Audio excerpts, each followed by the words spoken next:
Salut l'ami, dans cette vidéo, on va parler d'une compétence, d'une habitude très importante à avoir pour réussir ton doctorat, mais aussi dans la vie de tous les jours. Avant de te la révéler, si tu aimes bien mon contenu, donne-moi un like, abonne-toi, commente, c'est super pour le référencement.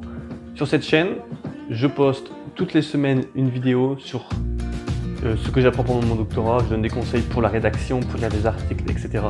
Donc si tu es intéressé par tout ça, abonne-toi. Ce serait dommage pour toi de louper certaines vidéos comme ça. Donc l'habitude à développer, c'est d'être proactif. Je suis sûr que tu as déjà entendu ce terme. Je te l'ai déjà dit beaucoup de fois que c'est important d'être proactif dans ce que tu fais, etc. Et dans cette vidéo, on va aller plus en profondeur. On va voir vraiment ce qu'il faut faire.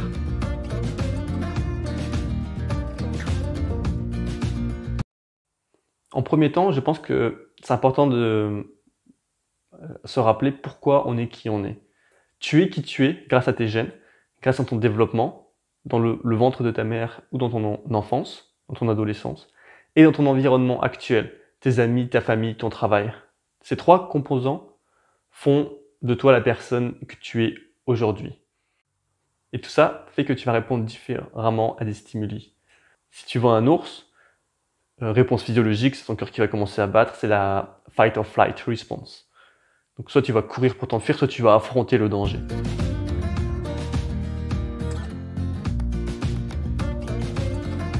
Et ce que tu dois te rendre compte, c'est que ta réponse n'est pas seulement dépendante du stimuli. Car tout le monde ne répondra pas de la même façon à des stimuli différents.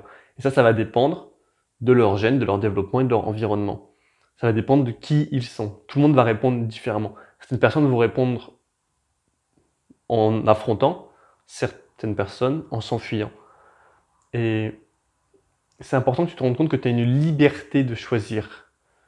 Donc en gros, ce serait stimuli, liberté de choisir, réponse.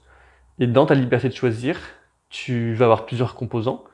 Donc ton désir personnel, donc ce que toi tu veux faire, qui va être contrôlé par différentes choses, notamment ton imagination, ton discours intérieur, tes pensées, qui vont te faire penser que ce stimuli est positif ou négatif. Donc ça, tu peux le contrôler en essayant de voir le positif dans chaque situation. La deuxième chose, c'est ta conscience. Ta conscience, en général, elle va te dire si ce que tu fais est positif ou non. Tu as toujours une petite voix dans ta tête, c'est un peu ton futur toi, qui essaie de te transformer toi-même. Tu es celui qui transforme qui tu es aujourd'hui pour le futur. Donc, écoute cette conscience, elle va te dire quelles actions faire. Et comment, si par exemple tu reçois des émotions négatives, c'est que tu n'as pas suivi ce que ta conscience voudrait. Par exemple, si tu as envie de faire une certaine action pour réussir tes objectifs à long terme, et que tu ne la fais pas, tu vas te sentir mal, car ta conscience va te le rappeler. Donc va toujours en direction de ta conscience, écoute toujours ta conscience.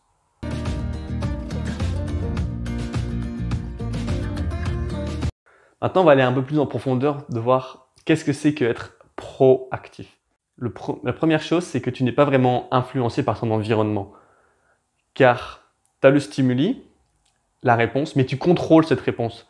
Tu as le contrôle sur cette réponse. Tu es capable de décider ce que tu veux faire quand tu veux le faire. Tu es maître de ta vie, tu es maître de ton histoire. Lorsque un stimuli arrive, tu vas te maîtriser et décider de la meilleure façon d'agir. Tu n'es pas dépendant du stimuli, tu as le contrôle sur toi-même. La deuxième chose, qui est assez liée à la première, c'est que lorsque tu as des moments difficiles dans ta vie ou dans ta thèse, tu vas avoir le contrôle. Par exemple, si on te dit que toute ton expérience va être annulée pour les prochains mois et que tu commences à paniquer, etc., la panique vient pas du fait du stimuli, mais vient de ta réponse interne, de ce que tu te dis à toi-même. Donc essaye de voir le positif, de voir ce que tu peux faire. Même si tu as l'impression qu'il n'y a que du négatif, il y a toujours du positif à sortir des choses. Donc c'est en contrôlant ton imagination, en contrôlant tes pensées.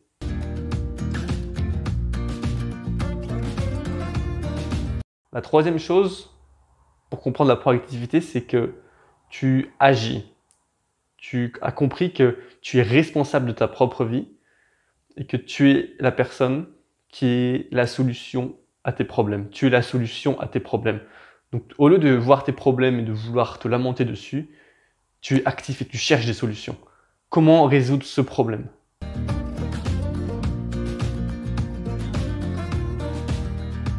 Tu as aussi, le quatrième point, c'est que tu as un langage proactif.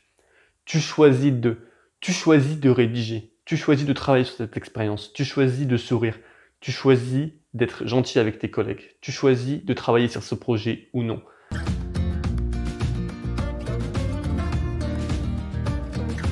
cinquième point, c'est que tu travailles sur ce que tu peux influencer. Si par exemple, on te dit que tu dois attendre un mois pour recevoir un certain produit, ben, tu dois attendre un mois pour recevoir ce produit. Tu ne peux rien faire d'autre en attendant.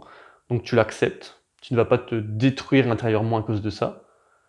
Et tu vas agir en circonstance. Tu vois la situation que tu ne peux pas contrôler, donc tu vas contrôler. Donc tu décides d'agir sur ce que tu peux contrôler. Et tu vas faire de ton mieux par rapport à ça. C'est la même chose, c'est que tu dois te rendre compte, c'est que tes actions ne vont pas forcément engendrer la conséquence que tu veux. Donc tu n'es pas maître de la conséquence, tu es maître de l'action. Donc tu peux agir, tu décides par exemple d'envoyer cet article à un journal pour le soumettre et pour l'avoir publié, mais tu n'es pas maître de la conséquence, tu n'es pas maître de choisir s'il va être accepté ou non. Donc s'il est accepté, tu es content, tant mieux. S'il n'est pas accepté, tu ne peux pas contrôler cette situation, donc tu l'acceptes, tu vois leurs commentaires et tu essaies de voir comment tu peux t'améliorer par rapport à ça, ce que tu peux tirer de cette expérience.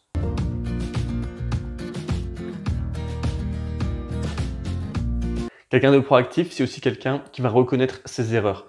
Lorsqu'il va faire une erreur, qu'il va faire quelque chose qu'il n'aurait pas dû faire, déjà il ne va pas se blâmer, il ne va pas s'autodétruire, mais il va l'accepter. Il va dire « Ok, j'ai fait cette erreur-là. » Donc si c'était pas quelqu'un qui avait demandé de faire quelque chose pendant la situation, il va s'excuser ou non, ça dépend vraiment de la situation. Mais il reconnaît son erreur, et il ne va pas être en mode « Non, c'est pas moi, c'est pas moi ». Il va accepter. Et ça nous emmène au prochain point, c'est que quelqu'un de proactif va, même si la personne a fait une erreur qui pénalise l'expérience, la personne proactive va voir comment régler le problème. Parce que l'erreur, elle a été faite, l'erreur est humaine, on fait tous des erreurs. Tu as déjà fait des erreurs, j'ai déjà fait des erreurs qui ont potentiellement influencé des datas ou des choses comme ça. Donc, on fait tous des erreurs. Donc, lorsque quelqu'un va te rapporter une erreur, tu dois accepter cette erreur et voir comment résoudre la chose. Ça ne sert à rien de blâmer la personne et de l'humilier un peu par rapport à ça. C'est inutile. Par exemple, à Bordeaux, j'ai entendu dire qu'il y avait une superviseure qui, quand un étudiant faisait une erreur, elle allait la voir et elle ne comprenait pas, elle lui hurlait dessus, elle était agressive, etc. Et ça, en fait, c'est très très mauvais parce que ça ne va rien apporter à la solution. Ça va juste faire que l'étudiant va se braquer, certains vont pleurer, certains vont se sentir mal, vont avoir peur de retourner au labo, et après ça va engendrer des choses négatives. Ça fait que l'étudiant après va avoir peur de dire la vérité parce qu'elle va se faire hurler dessus, etc. Donc ça c'est mauvais, c'est pas une bonne approche. Tu dois avoir une approche comme mon superviseur que j'avais aux Pays-Bas. À un moment j'avais fait une connerie, j'avais un problème avec une vidéo et on voyait pas bien la vidéo, donc on voyait pas le rat, donc on avait perdu une vidéo. Et quand je lui ai dit, il a juste réfléchi à qu'est-ce qu'on peut faire par rapport à ça. Et il était super par rapport à ça, parce qu'il s'est dit, ok, on peut rien y faire. Et comme on peut rien y faire, bah, c'est tout, on peut rien y faire. Et l'avantage de ça, c'est que sa réponse par rapport au stimuli, qui était une erreur, et qu'il a été très positif. Et du coup, si je faisais des erreurs dans le futur, je n'aurais pas peur de lui dire que j'ai fait cette erreur. Car il a une réponse positive par rapport à l'erreur. Donc tu dois être cette personne-là. Tu dois répondre positivement aux erreurs des autres. Car personne n'est parfait, tout le monde est humain. Petit challenge, essaye de voir pendant une semaine comment tu réagis aux stimuli de ta vie. Quelle est ta réponse émotionnelle par rapport à ça? Quelle est ta réponse physique par rapport à ça? Essaye de voir si tu peux pas l'influencer positivement. Essaye de voir quelles petites habitudes positives, quelles petites actions tu peux implémenter chaque jour. Tout ça, ça va avoir vraiment une conséquence très positive au long terme. Donc si tu as aimé cette vidéo, je te conseille de t'abonner, de donner un like, de commenter, c'est super pour le référencement. Et si tu as envie d'aller plus loin, je te conseille d'aller voir cette vidéo. Et moi je te dis à la semaine prochaine. Ciao!